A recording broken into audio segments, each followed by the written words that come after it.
But first this morning, immigration authorities in Vancouver start a big job today. They'll begin interviewing the Tamils who arrived in BC on Friday by ship.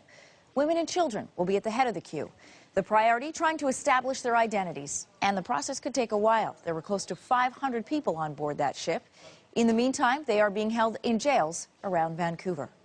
The CBC's Belle Puri is following this story for us this morning, joining us live from Vancouver this morning. Belle, what can we expect at these first hearings taking place today? Well, the first steps of the process were put in place over the weekend. Each of the migrants had a file opened for them.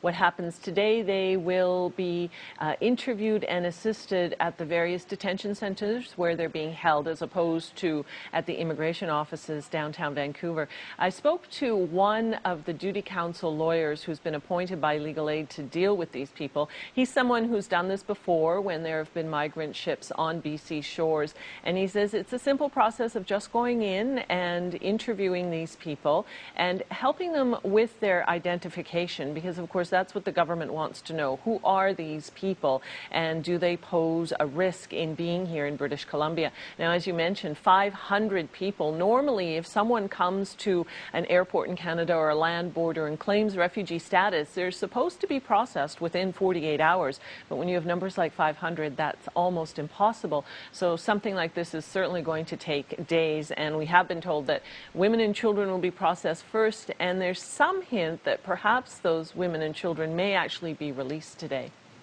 Many migrants on board that ship not as sick as expected after at least a 3-month journey, but there is confirmation now of one death. What have you learned from authorities, Belle?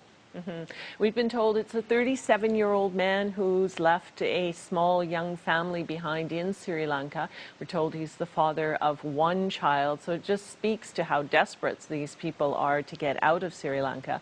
We're also told that there was no foul play, that he did become ill at sea, and it was something that no one could treat.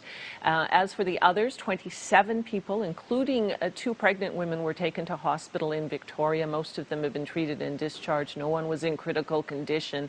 And of course now, we look at this process of case by case, looking to see how we proceed with their refugee claim. Anyone who gives the hint of perhaps they won't show up for another hearing or the next stage of their hearing, or may have a criminal background, they indeed will be held indefinitely in various detention centers around the lower mainland. The CBC's Belle Puri joining us from Vancouver this morning. Thanks, Belle.